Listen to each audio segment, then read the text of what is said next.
You could tell he was nervous, and he said it in the courtroom. I saw like his hands shaking a bit. Diddy trembled in court as newly revealed surveillance footage showed him entering Kim Porter's room just hours before her untimely death.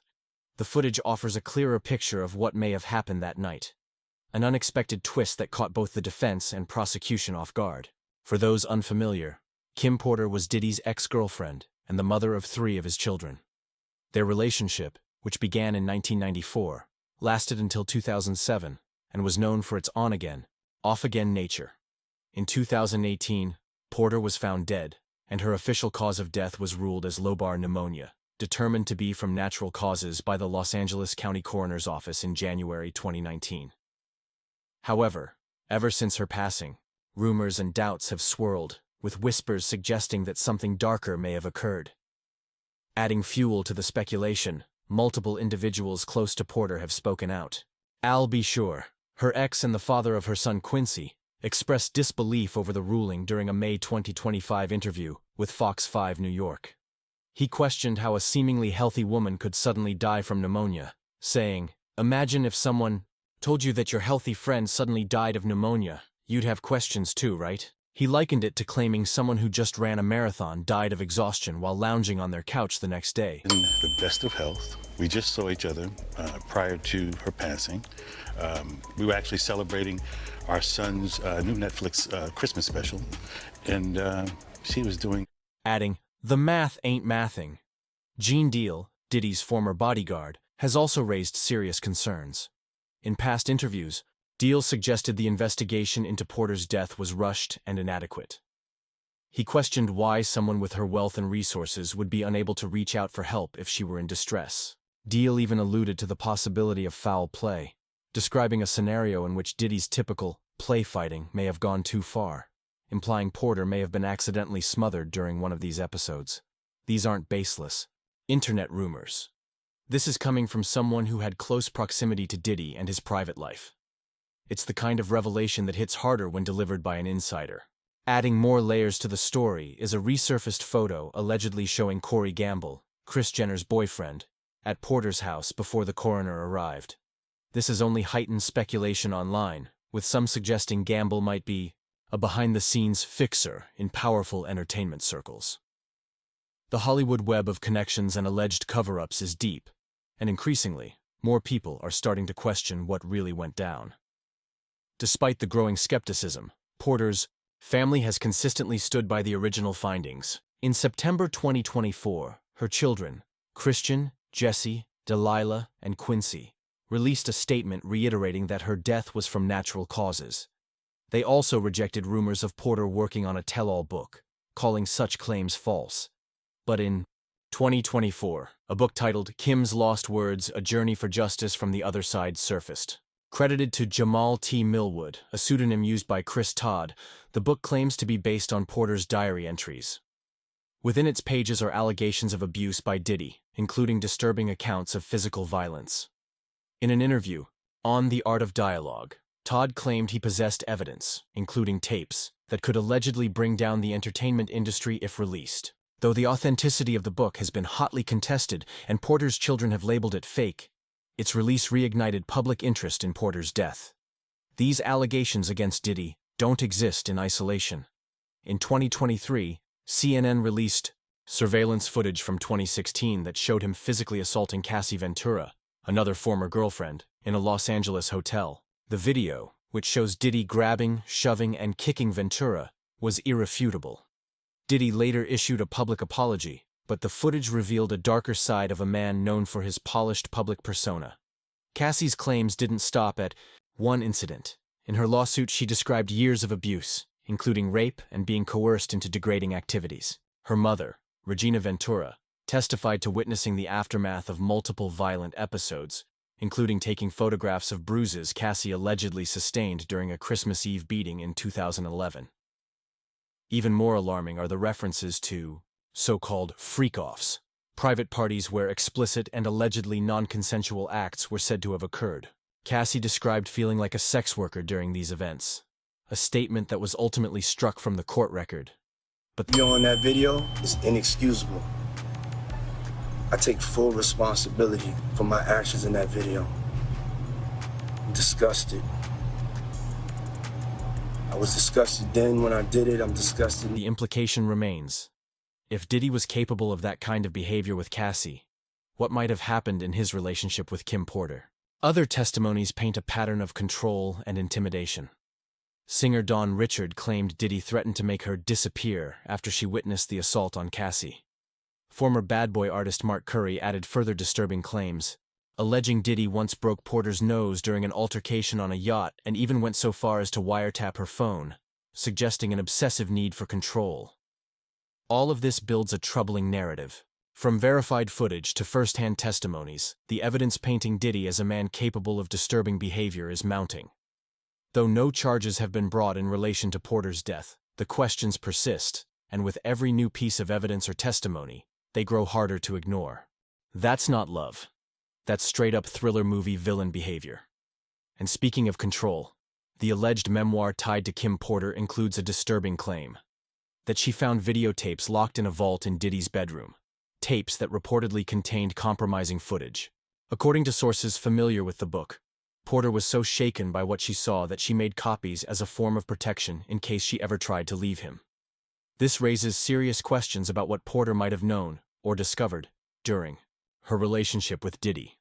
Chris Todd, the man behind the book, claims he was offered access to these tapes, including one involving a teenage pop star.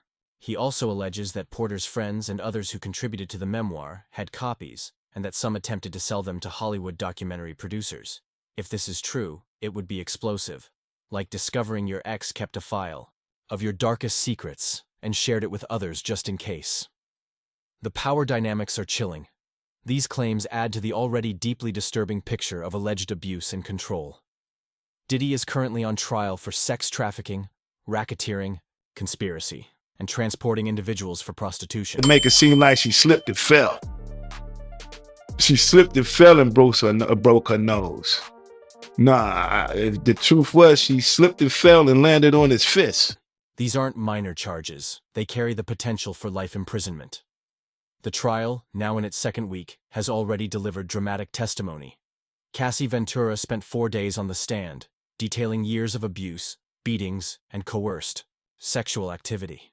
The courtroom was gripped by her emotional account. Jurors were reportedly leaning forward, hanging on every word. The power imbalance between Cassie and Diddy is central to this. He signed her to Bad Boy Records when she was just 19, while he was already a music mogul. According to her testimony, Diddy controlled every aspect of her career and personal life. She later had to undergo 45 days of PTSD treatment in 2023 to begin processing the trauma. Her story paints a picture of entrapment, being isolated and emotionally dominated by someone with immense power and influence. The fact that prosecutors are using RICO laws, the same laws used to bring down organized crime rings, suggests that authorities believe Diddy's alleged abuse was not a series of isolated incidents, but part of a systematic pattern. That context casts new light on what might have happened to Kim Porter. Allegations from Mark Curry, who claimed Diddy once broke Porter's nose, aren't easily dismissed when placed alongside similar accusations of violence and manipulation. Curry also claimed Diddy wiretapped Porter's phone, a deeply invasive and controlling act if true. Gene Deal, Diddy's former bodyguard, added even more disturbing details. He said Porter once injured Diddy with a corkscrew in self-defense, slicing his wrist and leading to long-term opioid use. If true, this suggests a household where violence had become part of the daily dynamic, a far cry from a healthy relationship. Deal has also questioned the circumstances of Porter's death, noting the absence of an autopsy, missing electronic devices, and the suspicious early order of a gold casket 2 months prior to her death. Al B. Sure has been vocal as well. September 2024, he publicly called for a formal investigation into Porter's death. He specifically named individuals who worked in or around Porter's home and alleged that they were instructed to steal her computer and phone, devices that reportedly contained her original book notes and potentially compromising material. This leads to another layer of the story: the conflicting narratives. Porter's children have repeatedly affirmed that her death was natural and have asked for privacy. They've denied all claims of a tell-all memoir and any suggestion of foul play. It's a complicated position, considering that Christian, Jesse, and Delilah are Diddy's biological children, and Quincy, her eldest, was adopted by Diddy. Their public defense of the official narrative, and by extension of Diddy, adds emotional weight to the conversation. It also suggests that the dynamics within the family are deeply complex. The alleged tapes, however, keep coming up. In addition to the claims in the book, attorney Ariel Mitchell-Kidd has stated that she is aware of 3 such tapes featuring Diddy and A-list celebrities. In an interview, she confirmed their potential existence and described them as so sensitive that they could explain why some people in the industry might protect Diddy. It's the idea of an insurance policy. If he goes down, others go with him. And that brings us to the federal raid on Diddy's Miami property on March 25, 2024. Homeland Security agent Gerard Gannon testified about what was found: lingerie, platform heels, AR-15 rifle parts, and magazines with scratched-off serial numbers. The mansion was so vast, 20,000 square feet, that nearly 90 agents were required to search it. While not directly tied to Porter, it shows the sheer scale of Diddy's resources and the lengths he may have gone to maintain control.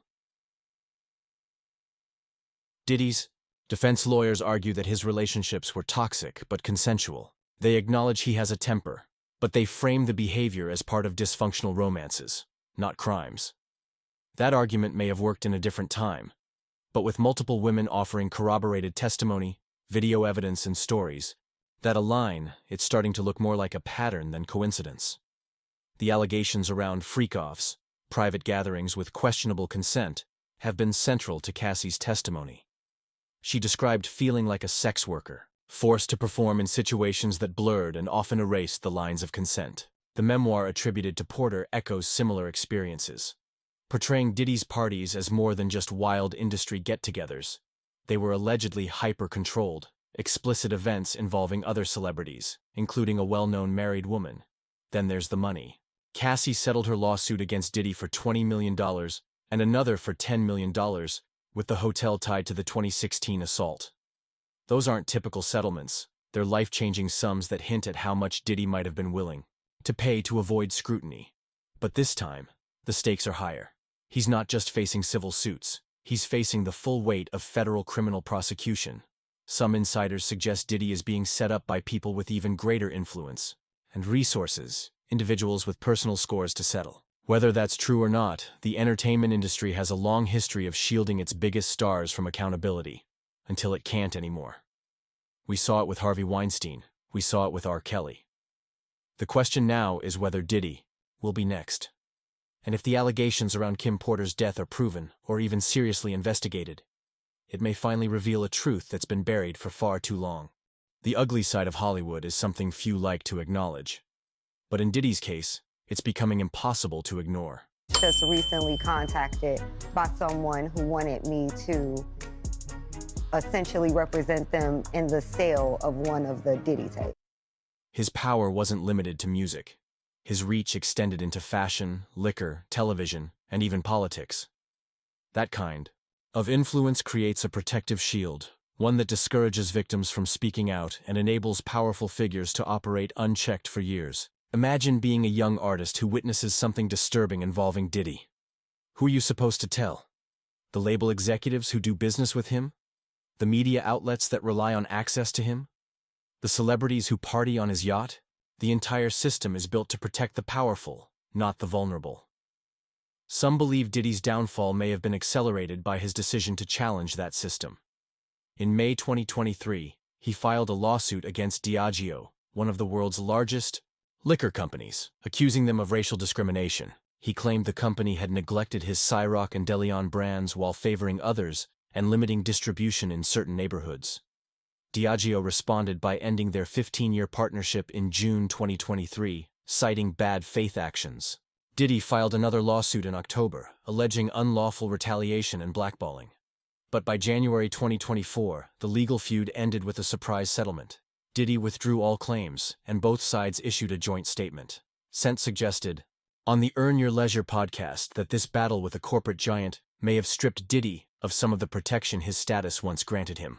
By going after a powerful entity like Diageo, he may have inadvertently exposed himself.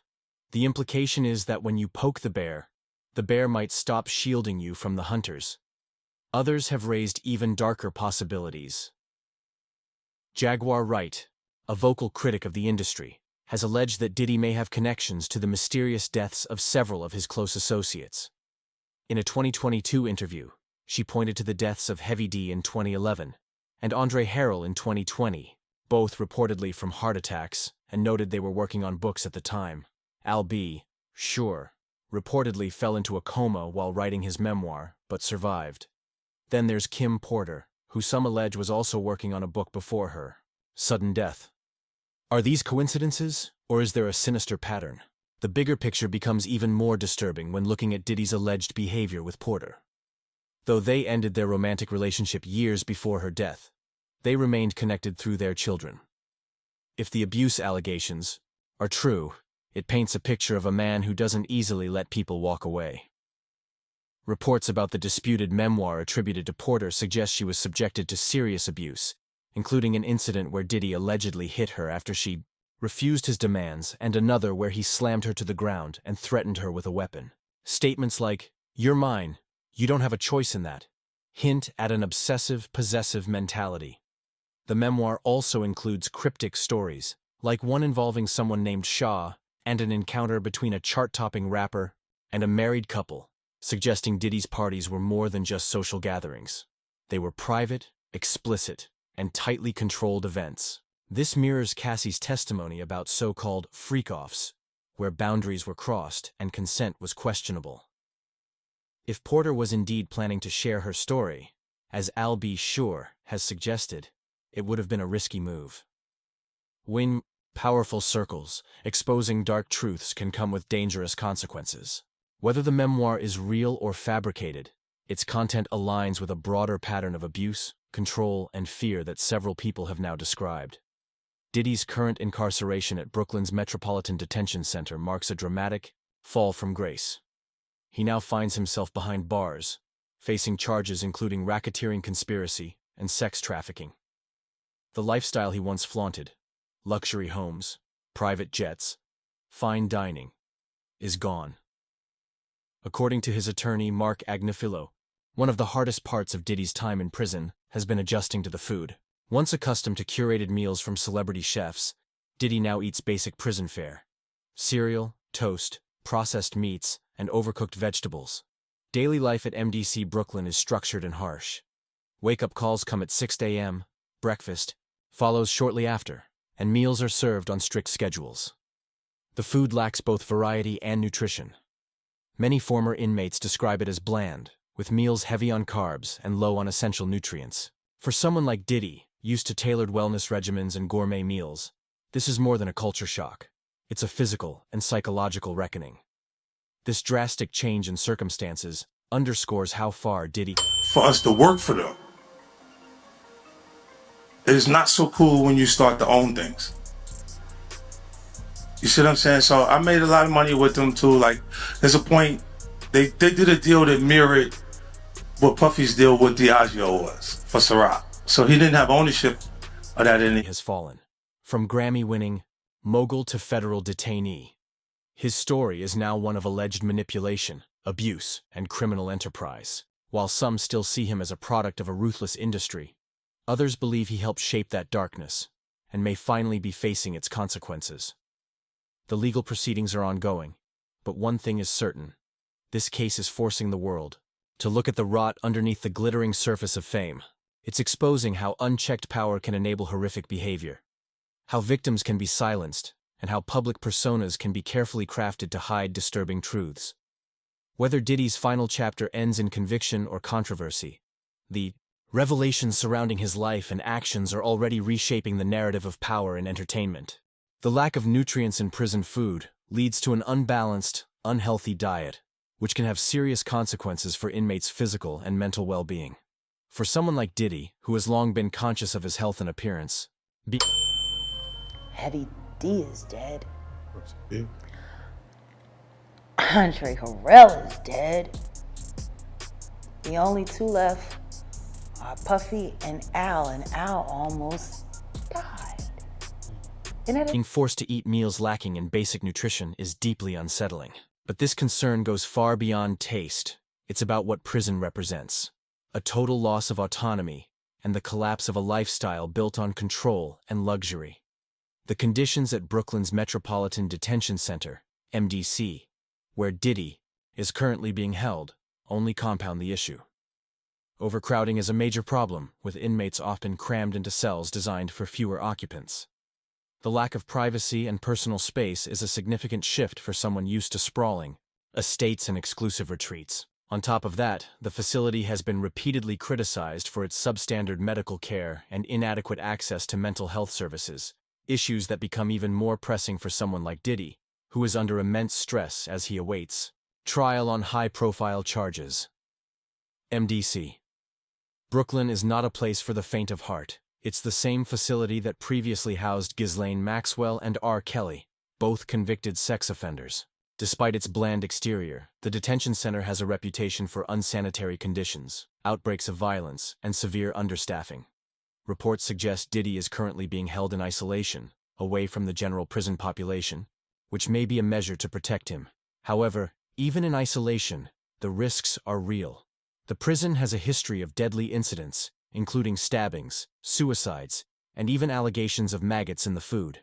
According to legal sources, at least 4 inmates have taken their lives there in the past 3 years, and 1 was murdered just this past summer. Some inmates have reported witnessing horrifying violence, including a stabbing with a makeshift knife that reportedly left 1 person blinded in 1 eye. In light of these conditions, Diddy's legal team has been vocal about their concerns. His attorneys have argued that the combination of stress, deteriorating mental health, and dangerous living conditions puts Diddy's life at serious risk. In fact, he was placed on suicide watch, a move that underscores the level of concern over his psychological state. Following this, his legal team proposed a $50 million bond, secured by the equity in properties owned by Diddy and his mother in Florida. They emphasized that Diddy had voluntarily made himself available for detention, and had surrendered his own passport as well as those of his daughters and his mother. Still, these efforts were not enough. U.S. Magistrate Judge Robin Tanowski denied the bail request after weighing arguments from both sides. Prosecutors, led by U.S. Attorney Damian Williams, painted Diddy as a danger to the community. They argued that releasing him, even under strict conditions, could lead to witness tampering, or the continuation of criminal activities. They cited his alleged substance abuse and anger management issues as further reasons for concern, insisting that his influence and wealth would make it easy for him to evade justice or intimidate potential witnesses. Their case was supported by a growing body of evidence, including testimony from numerous witnesses and victims, as well as digital evidence seized from Diddy's devices and those of his alleged co-conspirators. The prosecution's message was clear. Diddy's release posed a substantial risk to the legal process and public safety. Outside the courtroom, Diddy's family made a notable appearance, attracting attention from both the press and the public. His children and mother filled 2 entire rows of the courtroom gallery, presenting a united front. Diddy's twin daughters, Delilah and Jessie, just 17 years old, arrived holding hands, their expressions a mix of strength and apprehension. His mother, Janice Combs, also attended, further emphasizing the family's support. As Diddy was escorted out of the courtroom after the 45-minute hearing, he blew a kiss to his mother and said, "I love you." As for the charges that led to this moment, they're severe. In the months leading up to his September 16, 2024 arrest, Diddy had been juggling an escalating legal crisis behind the scenes. One area of concern was financial misconduct. Federal authorities were reportedly examining the books of several of his businesses, including Bad Boy Records and Sean John, amid growing speculation about tax evasion and money laundering. These investigations were part of a broader federal push targeting prominent figures suspected of financial crimes in the entertainment industry. Alongside the financial scrutiny, Diddy was embroiled in numerous civil lawsuits over intellectual property disputes. Former collaborators and business partners alleged unpaid royalties and contract breaches. These claims threatened not just his reputation, but also his financial stability. Personally, Diddy was under intense pressure. His relationships, both private and professional, were being dissected in the media. Rumors swirled about tensions with former friends, business associates, and even family. Yet in public, Diddy maintained a calm and confident front, attending events, releasing music, and projecting resilience. Behind the scenes, though, the investigation intensified. In early September, federal agents raided several of Diddy's properties, seizing electronic devices and documents. These raids sent shockwaves through the entertainment world and signaled that a significant legal move was imminent. On September 16, 2024, federal agents arrested Diddy at his Los Angeles home. The arrest was executed quietly but efficiently, part of a broader investigation into financial crimes and alleged connections to organized criminal activities. As part of the fallout, more people began coming forward with allegations against him. One particularly disturbing lawsuit was filed by Thalia Graves, who became the 11th accuser to publicly name Diddy. According to her, the incident happened in 2001 at a New York City recording studio. She was invited there under the pretense of discussing her music career.